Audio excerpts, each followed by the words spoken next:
We have some massive news that looks like Lieutenant Colonel Stuart Scheller has been officially arrested and taken into custody at a military brig over in Camp Lejeune, North Carolina. And there's a lot more to how he ended up there as this saga continues. If you're watching this video, this is the 7th video of this installment of a crazy roller coaster. I will link that down below because it's too much to TLDR.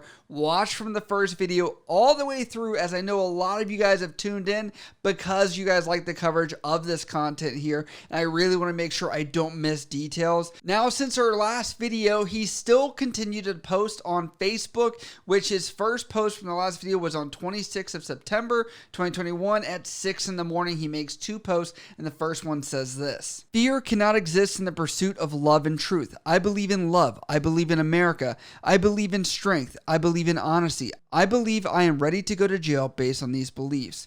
First, you pulled the chain of retirement. I broke that chain. Then you pulled the chain of family stability. That chain also broke. All you have left is the threat of court-martial. It's a felony, Stu. No one wants that. It will ruin your whole life. But you never understood me. I'm comfortable going back to Cincinnati and working at Applebee's again. Do you want freedom fries with that?" He then quotes to say, "Effective immediately. Upon your receipt below, you are hereby ordered to refrain from posting any and all material in any form without exception to any social media. In this context, the term social media shall be construed very broadly to include any medium by which you may share information with groups of people. It includes more traditional forms of social media, examples Facebook, YouTube, LinkedIn, as well as non-traditional methods one might use to circumvent established social media, examples mass emails, group text messages, electronic bulletin boards.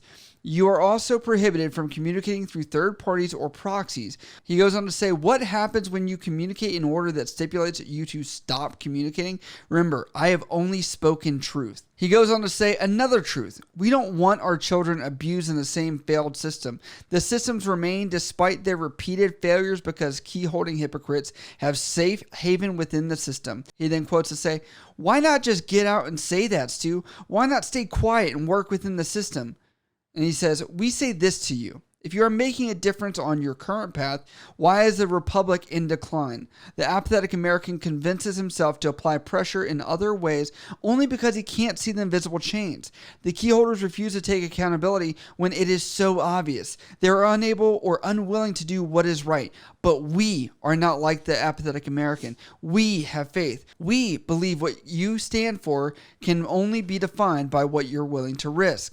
They need us scared. They need us silenced. They need us divided. Fear, division, and ignorance facilitates control. We the people are not Republican/Democrat, black/white, straight/gay, Christian/atheist, mask/no mask, police/community, Wall Street/Main Street, so on and so on. We are Americans. Adjectives are not required. Don't dim your light to walk into their darkness. Walk into their darkness and light shit up."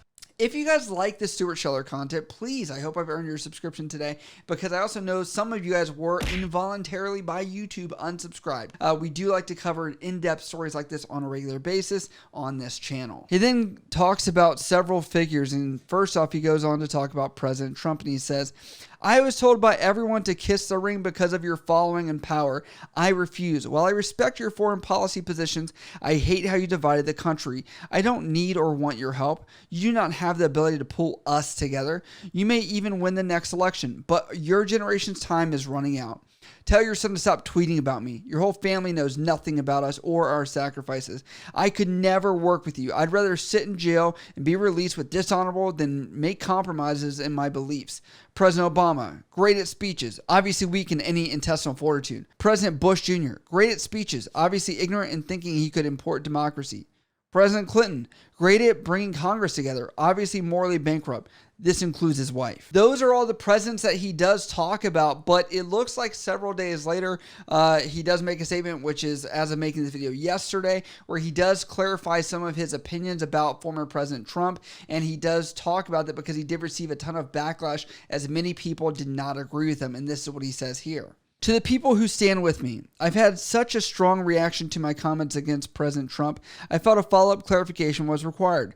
No, President Trump didn't divide the country, but President Trump, in my humble opinion, isn't capable of bringing us back together. Did he expose the corruption of the Department of Justice, media, and other places? Yes. Was he the right person to expose the corruption at that time? Maybe. Is he honest, accountable, and full of integrity? No. Would I want to work for a leader like that? No. I want a leader that will bring us together. Someone who has the courage to defend our country when called. My sons deserve that type of leader running the country in the future. That type of person is the only leader who I want in my corner. I respect all opinions. I'm not asking you to agree with me, but to at least consider my perspective. Much love, Stu. Now, as he's gone on to talk about a lot of this disruption and corruption and things like that, he doesn't only talk about presidents, he's also talking about senior military leadership, which does include current and former military generals that he discusses in detail here. And it does look like he does try and throw some dirt on them, even in the personal aspect. General Mattis, the warrior monk. We all know you became a monk because you are gay. To be clear, my generation don't care about sexuality. We are better than that, but our generation does care about honesty. You brought to my infantry officer course, 1 TAC 06, what can only be described as a female prop. It was uncomfortable for all of us. As soon as you left, we all knew you were a liar. We were young, but not stupid. Back then, don't ask, don't tell was still a policy. We understand why you lied. But as the policy was rescinded and we continued to hear the rumors, it bothered us that you kept up the lie. You weren't a monk. You were dishonest. And for all the talk about the 535 and counterinsurgency, can we go back and review the record? The academics loved you. You talked about reading books all the time. The only problem, you didn't win any wars. Maybe you should have read different books. I hate to interrupt here, but there is context that is important to him coming at General Mattis. If you do look up General Mattis, look up his wife and things like that, you are not going to find anybody, even a girlfriend, anything like that. I don't find that relevant at all, to be honest, but for the context of this story, it does look like there was a woman that did come out and talk about this, as she was supposed to marry General Mattis back in 1981 over in Hawaii when he was a 30-year-old captain. She ended up leaving him 3 days before they were supposed to get married because she could not handle the deployments and figured that he was so in love with the military that him actually wanting to succeed in that was going to not be a benefit for both of them, as he was not going to be able to focus on that, even though General Mattis, in one of the books that's written about him, does talk about how she was a very independent woman. Now, he comes at more generals, and this list keeps getting deeper. He then comes at General Donovan and says, "Thanks for finishing my fit rep multiple months late as soon as I hit the news. Is it safe to assume you processed the report when I hit the news so you didn't look bad?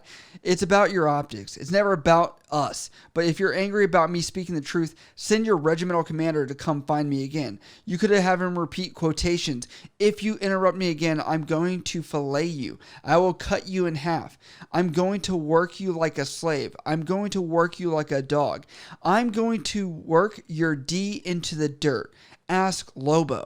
The only research I can get out of this is, I'm assuming based on my research, a little bit of Googling, this is talking to Sergeant Major Lobo of 6th Marines, which might make sense as a high profile case, him being around or nearby, and probably heard it. I don't know if he was actually in the office to hear this, but maybe he would have something to say about this, but I doubt he'll say anything because the publicity it's gotten, and he would never speak out until maybe after he's out of the Marine Corps. He then comes after Task and Purposes and says, "Despite your factually incorrect article about my legal right to prefer charges on General McKenzie, which still has been denied by the same people trying to hold me accountable, even after the news of the drone strike, you don't understand me. I do plan to bring the whole system down. Yes, Task and Purpose, I am brave enough to say it again. What say you now?" What he's referring to is an article where it looks like one of the writers says "good initiative, bad judgment" on the Facebook post, and the title says, "This Marine officer wants to charge a general with dereliction of duty over Afghanistan. In quotations, he can't." He then says to say, "Colonel Amel, please have the military police waiting for me at 0800 on Monday. I'm ready for jail. Very respectfully, us."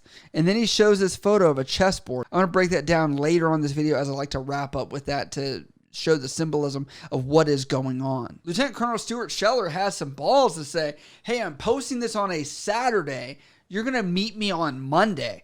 I'm just baffled that he didn't get arrested Saturday or even Sunday at that point. So maybe they already knew he was going to do it and just be like, not worth their time trying to do anything on a Saturday or Sunday, even though I'm sure the CEO, executive officer, all those people were probably working this from their angle administratively all hours of the night or whatever else to make sure Monday was ready to go. There's a second post that came only 3 minutes later. America is at a critical crossroad in the evolution of the representative democracy. Americans reflecting on their current government must consider a critical question that determines the fate of the current representative democracy. The critical question: does the current government still serve the interests of the people? If the people answer their critical question with yes or the government doesn't require fundamental change, then the future follows a different path.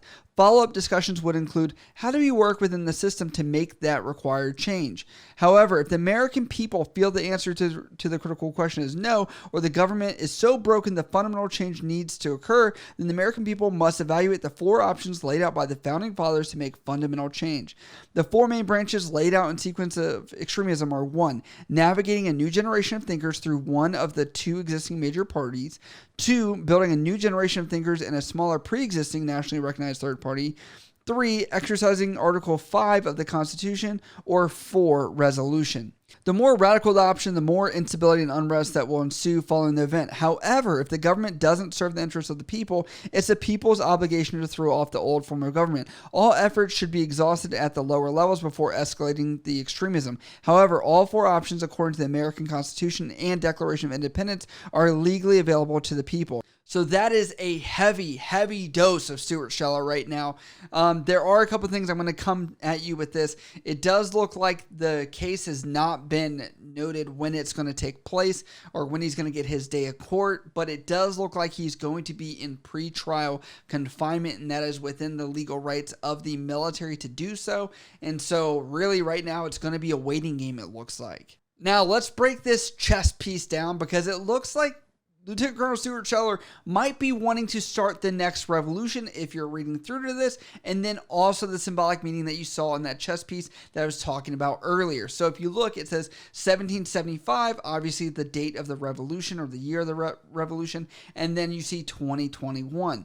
Now, I've been playing chess with our good friend Jensen Osierto over here, and we have honestly read the move. So where we left off at the last game, you can see that the bishop takes a pawn in control of the center. Then black prepares to castle the king's side by moving bishop to b2 in the next one.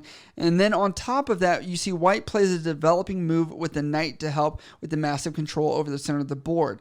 Then black, trying to get to this king to safety and away from the center, he castles king's side.